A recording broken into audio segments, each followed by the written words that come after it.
जय माता दशा।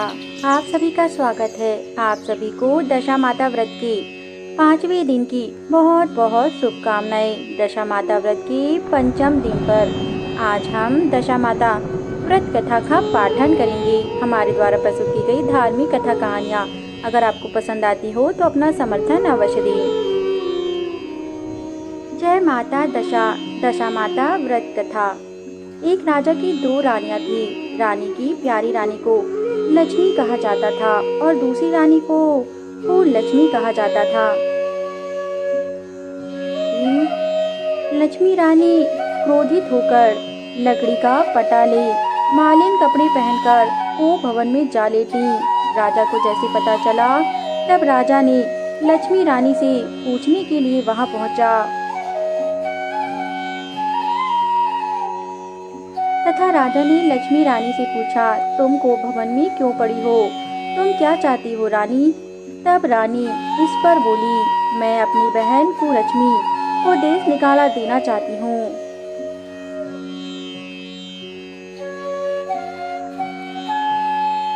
तो कुलक्ष्मी भी रानी थी, इसलिए उसे निकालना राजा के लिए बदनामी होने का डर था। इसलिए रानी को पीहर छोड़कर आने की बात उन्होंने सोची।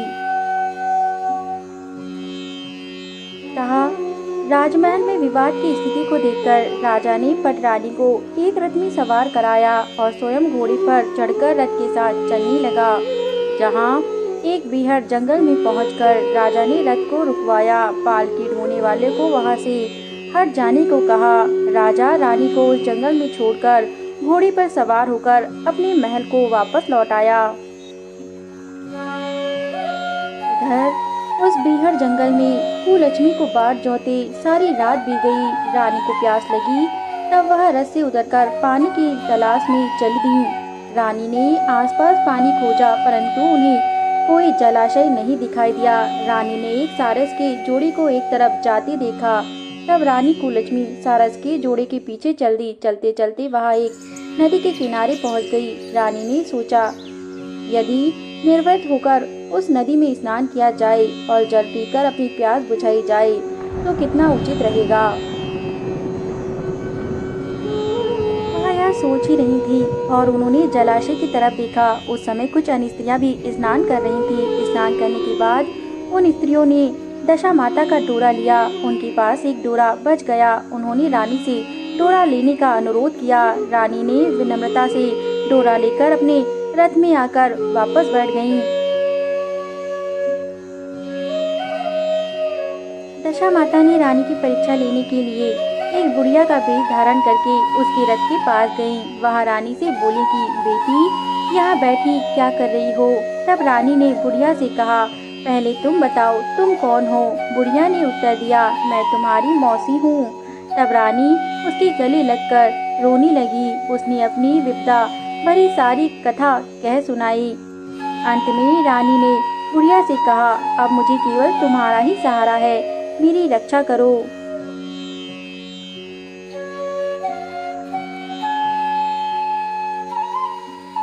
दशा माता की कृपा से उसी जगह माया का शहर बस गया। रानी के भाई भाभी आदि सारा मायका वहां प्रकट हो गया। रानी ने अपने पीहर के साथ मिलकर 9 दिन दशा माता की कथा कहानियां सुनाई। 10वें दिन डोरी की पूजा होनी थी।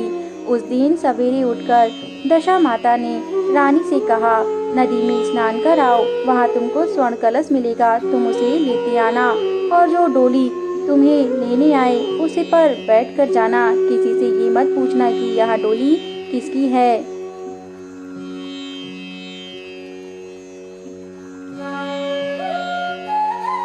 रानी ने ठीक वैसा ही किया। रानी ने नदी में स्नान किया। वह स्नान करके बाहर निकल आई तो उसे 2 स्वर्ण के कलश नदी के किनारे रखे मिले। उन्हीं के पास रेशमी वस्त्र रखे थे।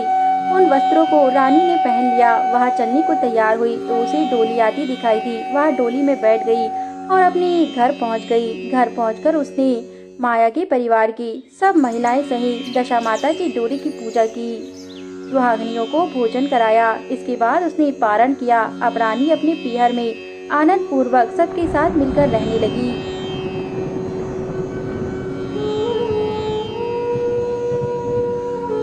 इधर कुछ समय बाद राजा को रानी कुललक्ष्मी का ध्यान आया। राजा ने विचार किया कि जिस दिन से मैं रानी को जंगल में छोड़कर आया हूँ, तब से उनका कोई समाचार नहीं मिला। चलकर देखना चाहिए कि रानी कुललक्ष्मी का क्या हाल है। मंत्रियों ने राजा को समझाया कि अब रानी से मिलना आपके लिए ठीक नहीं होगा, परंतु राजा ने मंत्रियों की बात नहीं मानी, न उन पर ध्यान दिया। वह घोड़ी पर सवार होकर उसी स्थान पर जा पहुंचा जहां पर रानी को वह छोड़कर आया था। राजा को ये देखकर बड़ा आश्चर्य हुआ कि यहाँ तो संघन वन था, परंतु अब यहाँ रमणीक बस्ती बसी हुई है। राजा ने लोगों से पूछा, यह कौन सी नगरी है? लोगों ने उसे बताया कि यह कुललक्ष्मी का नगर है। अब तो राजा के आश्चर्य का ठिकाना न रहा। वह बार बार सोच रहा था कि यह क्या नगरी मेरी पटरानी कुललक्ष्मी द्वारा बसाई गई है या नगर वही है। राजा ने कुललक्ष्मी के महल के पास जाकर सूचना भिजवाई कि उनसे अमुक देश के राजा मिलना चाहते हैं। तब रानी ने राजा को पहचान कर मिलने से मना कर दिया, परंतु मौसी ने उन्हें समझाया कि हिंदुओं में तो पति परमेश्वर माना जाता है, तुम्हें यही उचित है कि तुम यथाशक्ति उनका आदर सत्कार करो।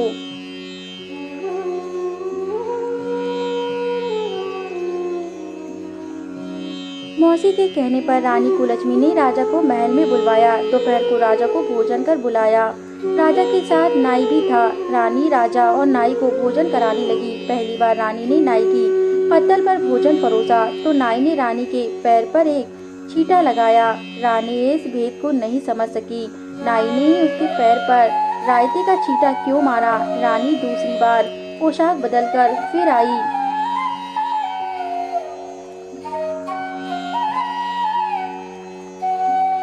राजा मन ही मन में सोचने लगा कि यहाँ तो बहुत सी रानियां हैं, सबकी शक्ल एक जैसी है, मैं अपनी रानी को कैसे पहचानूंगा। डेरे आकर राजा ने नाई से कहा, यहाँ तो कई रानियां हैं, मैं अपनी रानी को कैसे पहचानूं। नाई बड़ा चतुर था।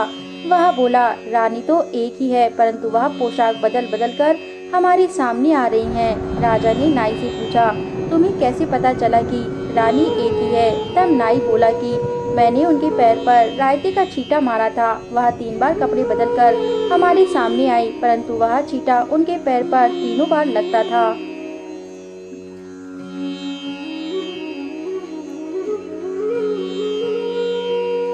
अगले दिन रानी ने राजा को अपने महल में बुलाया। राजा को अपनी मेज पर बैठाकर उन्होंने उन्हें खाने के लिए पान का बीड़ा दिया। पान खाकर राजा पलंग पर लेट गया और रानी उसके पैर दबाने लगी। राजा ने रानी से अपने किए गए पापों की क्षमा मांगी और रानी को अपनी राजधानी में लेकर चलने को कहा। रानी ने कहा, आप मुझे किस मुंह से चलने को कह रहे हो? आप तो मुझे जंगल में अकेला छोड़कर चले गए थे। आप तो दूसरी रानी के कहने पर आकर मेरा परित्याग कर चुके थे। यह तो मेरी मौसी का किया हुआ है, उसी के कारण यह सब वैभव मुझे प्राप्त हुआ है, वरना आप तो मेरा सर्वनाश कर चुके होते।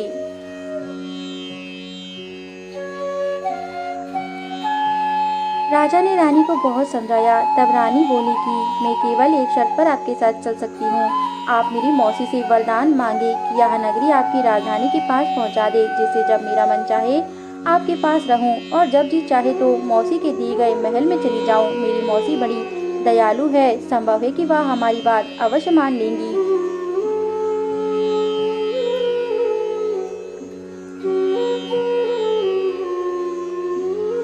राजा ने अपनी रानी की बातों को मानकर दशा माता रूपी मौसी से प्रार्थना की तथा मौसी रूप में दशा माता ने राजा की प्रार्थना को स्वीकार कर लिया और दोनों की मनसा को जानकर उनके शहर को आसपास में ही स्थापित कर दिया, मानो वे एक दूसरे की ही भाग हों। राजा ने यह सब चमत्कार देखा और माता के दशा माता व्रत की महिमा को सुना। तब से राजा ने अपने राज में ढिंढोरा पिटवा दिया कि सभी दशा माता की व्रत अवश्य किया करेंगे तथा माता दशा को वह स्थापित करेंगे। इस प्रकार प्रत्येक व्यक्ति तथा राज्य में सभी माता दशा की पूजा आराधना करने लगे, जिससे राजा का राज सकुशल मंगल से बहुत दूर दूर तक प्रसिद्ध होकर जीवन यापन करने लगा। तथा माता दशा की असीम कृपा से कुललक्ष्मी बड़ी ही सौभाग्यशाली स्त्री बन गई और अपने राजा के साथ समंगल से जीवन यापन करने लगी। जय जय माता दशा। हे माता दशा, जिस प्रकार आपने रानी कुलक्ष्मी पर कृपा की, उसे सौभाग्यवती बनाया, उसी प्रकार कथा सुनने वाले, कथा पढ़ने वालों पर भी अपनी सदैव कृपा बनाए रखें। आपकी सदैव जय जयकार है। जय माता दशा। हमारे द्वारा प्रस्तुत की गई धार्मिक कथा कहानियाँ अगर आपको पसंद आती हो तो हमारे YouTube चैनल को जरूर सब्सक्राइब करें और अपना समर्थन अवश्य दें, ताकि हम ऐसे ही उच्च कोटि की कथाएं लाते रहें। धन्यवाद।